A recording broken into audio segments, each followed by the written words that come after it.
بسم الله الرحمن الرحيم. وتحليل المباراة الصادمة الأهلي وصن داونز. اوعى تكون فاكر ان انا جاي اوريك كولر كان بيدافع ازاي، ولا اوريك كولر ما كانش بيلعب كرة ازاي. لا لا لا لا، انا هوريك اللي انقح من كده. قبل اي حاجة اعمل لايك للفيديو، اشترك في القناة، وكمان فعل علامة الجرس. وكالعادة نصلي على سيدنا محمد عليه افضل الصلاة والسلام، ودائما ودوما لا ننسى ان احنا ندعي لاخواتنا. اتمنى الناس ما تكسلش، اللايك بيفرق جدا معانا، وكمان تشترك في القناه زي ما قلنا وتفعل علامه الجرس. طيب كولر مش كان بيدافع عادي يا سيدي؟ عادي.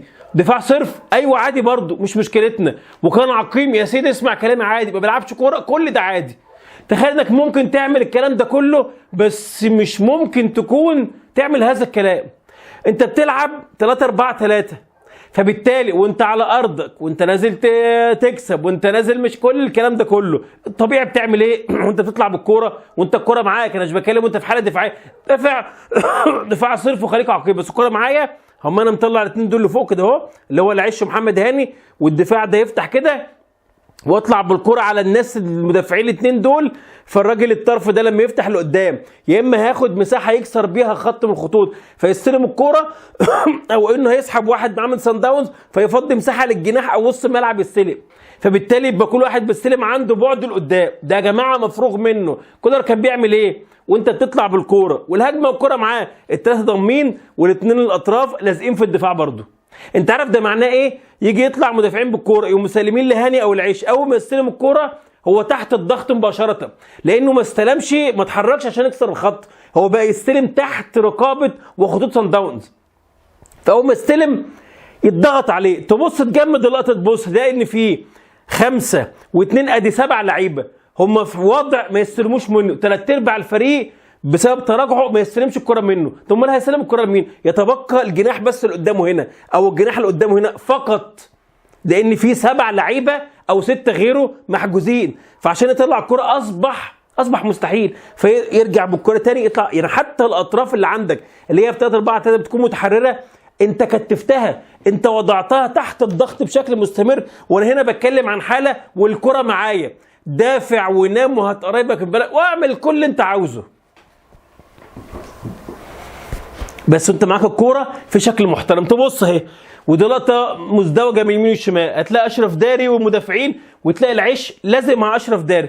فلو استلم منه الكوره اول حاجه هو تحت الضغط، لو فكرته ممكن يسلم لمين اصبح مستحيل، مقفول عليه، يقوم راجع تاني لورا، تقوم انت رايح محاول الناحيه الثانيه، برضه تلاقي على الناحيه الثانيه اشرف داري، وتلاقي محمد هاني اول ما يستلم منه الكوره، هو بدل ما الناس دي فاتحه والمدافع ده يكمل لقدام وتزق الفرق قدام شويه فتزق سان داونز او يستلم محمد، صعب. فيستلم محمد هاني، اول ما يستلم مديبه يقوم طالع عليه، وتلاقي ما هيستلم بظهره. فلو تبص محمد هاني هو ممكن يطلع اليمين لقدام، مفيش. طب الثلاثه اللي ورا محجوزين، 2 وسط الملعب ادي 2 و3 5 و6 و7، 3/4 فين محجوز.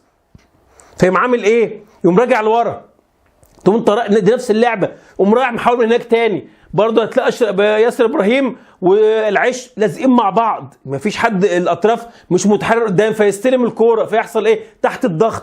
فيجي يفكر ما عندوش غير امام عاشور الجناح اللي قدامه، هو الوحيد اللي ممكن يسلم له. فلما حاول هو خلاص، لما زهقنا من يمين وشمال كتير قوي، يسلم له الكوره، طبعا الاثنين تحت الضغط الشديد، فتقطع الكوره تروح لسان داونز.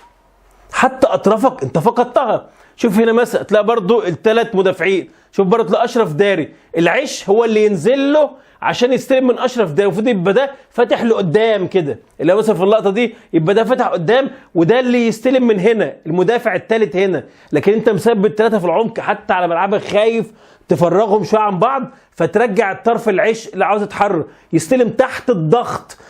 بص على كام واحد ممكن يستلم منه، العمليه منتهيه. العيش هنا يعني تحت الخطوط كلها، فيقوم عامل ايه؟ ما لقاش غير منطقه العمق فاضيه قال يجري فيها، جرى فيها بدون هدف، فعمل كره طوليه بدون هدف لحد بدون هدف. فدي ترجمه واقعيه للموضوع اللي كان موجود. طيب بلاش ده، بلاش ده، صدق عادي، دافع وخليك عقيم وما تعملش اللي فات ده كله كمان عادي، بس بجد ده اللي مش عادي. ليه بقى؟ العبد الفقير الى الله. على قد حالي. لما عملت حلقه تحليل سان داونز اللي اتفرج عليها، قلت في يا جماعه ملاحظ بشكل كبير جدا، ابرز ملاحظات ان موديبا الباك الشمال الخروج عنده بالكره في بعض التعثرات، وان الراجل ده بيسرح واللعب وراه بشكل متكرر زياده قوي في اخر الماتشات لصن داونز بشكل ملحوظ. طب ما تيجي نشوف كولر عم معزل قوي، هوريك كام لقطه تؤكد الكلام ده بس، وهوريك اللي انقح منها في ماتش الاهلي كمان. ادي موديبا جه يستلم الكره ويطلعها، طلعت غلط منه، اتقطعت وبيبقى فيها مشاكل، اتلعبت الكوره راحت هناك، شوف الراجل هو سارح ورا موديبا ففاضي. دي لقطه. اللقطه الثانيه دي مثلا نسخه من هدف محمد طاهر. ادي موديبا دايما متاخر ومع الهجمه بيطلع شويه بيسرح لقدام، فالراجل ده يستلم الكره وراه في ظهره في مساحه فاضيه ورا موديبا. كمان واحده موديبا برضو يطلع قدام فالراجل يستلم في ظهره في كل هذه المساحه ويدخل جوه يعمل عرضيه ويقدر يسجل هدف. ماتش اورلاندو بايرتس، ماتش الترجي موديبا والراجل يستلم برضو الترجي في ظهره، هي نفسها بالظبط. حلو جدا. فتيجي تربط دول بلقطات في الاهلي، لا دي نفس اللقطتين الوحيدتين في 180 دقيقه يا راجل. عندك ثغره بهذا الشكل، شوف محمد طاهر موديبا، هي حرفيا نفس اللقطه بالملي، فبالتالي استلمها طاهر وسجل هدف. امام عاشور لقطتين الوحيدين اصلا في المباراه فيهم كانت فرصه، موديبا يطلع بالكوره يتلخبط، يضغط محمد هاني اتقطع، يطلع موديبا يتاخر في اللعب، يستلم امام عاشور وراه ويدخل يعمل تسديده. هي يا جماعه حرفيا هي كربونه كده. طيب العبد الفقير الله قال الكلام ده، انت كولر ومعاك جهاز فني ومحللين احسن مني مليون مره وامكانيات وكذا وكذا، فانت اكيد شفت الحاجات دي. عملت ايه؟ ولا الهوا. ضغطت على موديبا ولا الهوا. طب حطيت جناح هناك عند موديبا قوي زي امام او بن شرقي يكون هناك ولا الهوا. طب رحت جمعت لعب ورحت عند موديبا ولا الهوا. طب سرحت محمد هاني يسرح قدام ورا موديبا ولا الهوا. لقطتين فقط في 180 دقيقه من ثغره واضحه.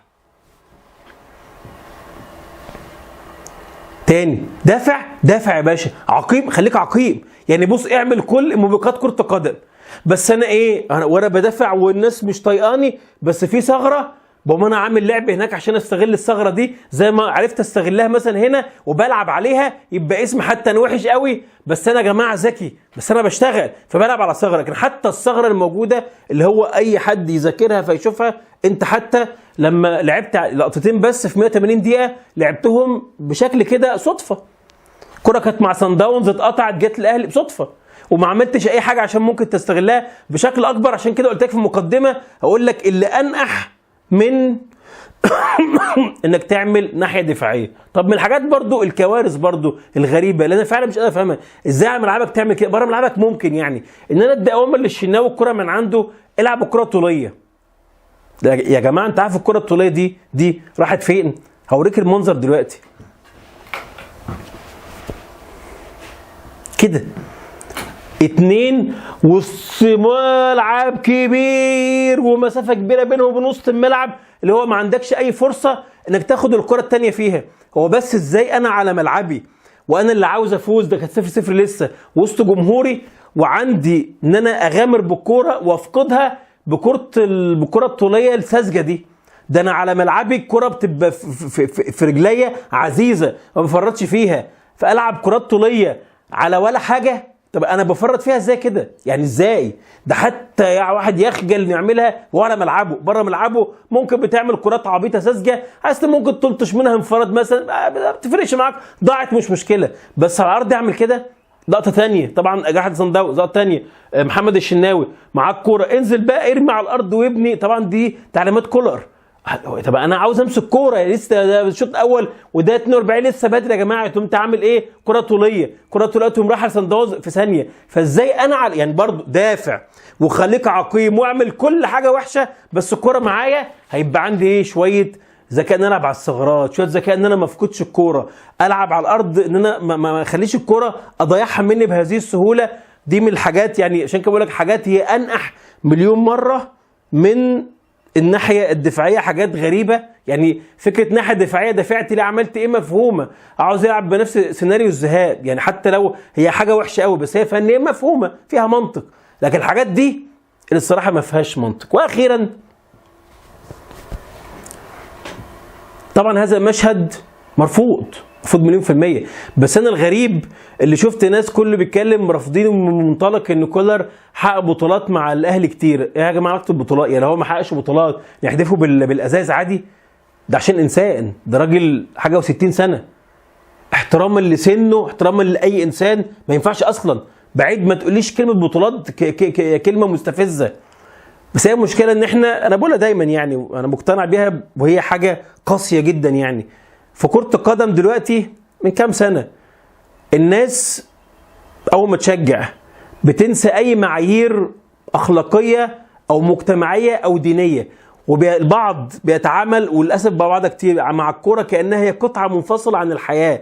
فمثلا ممكن في الاستاد تشتم لاعب بامه مثلا وتسب عرضه، ما حدش يقول لك ليه، هيقول لك في الاخر ايه، جمهور يا عم عادي وبنتعامل انها عادي ومحدش جنبك يقول لك عيب تعمل كده. بس لو عملتها في الشارع 1000 واحد يغلطك. في الملعب ممكن تحدث كولر عنده 65 سنه، ده قد والد ناس كتير جدا بتفرجوا. بس في الشارع لو انت عملت كده في حد كبير الناس هتغلطك. فالبعض بيتعامل كأن الكوره هي اصبحت شيء يعني ايه مقتطع كده من الحياه، واي شيء مباح فيه وكأنها خارج الدين وخارج الحياه وخارج العيب وخارج. فيعني منظر وحش جدا يعني، خلى البعض ممكن يسأل لكل عمره ويتعاطف شويه معاه من الناحيه الانسانيه ومن ناحيه السن كمان. فاعتقد تصرف مش عايز اقول همجي سواء كده الصراحه ومنتهى الامان. كده خلصنا كل الكلام فني وغير فني. وفي الاخر السؤال بالنسبه لك، بدأ يقول لي كروش، انا مش هقول اكيد هتبقى حلقات بقى وقصص في موضوع مدرب الاهلي. ما رايك لو كروش تولى تدريب الاهلي؟ قول لي رايك في الكومنتات. اعمل لايك للفيديو واشترك في القناه، وقبل اي حاجه لا دايما في الشبكه.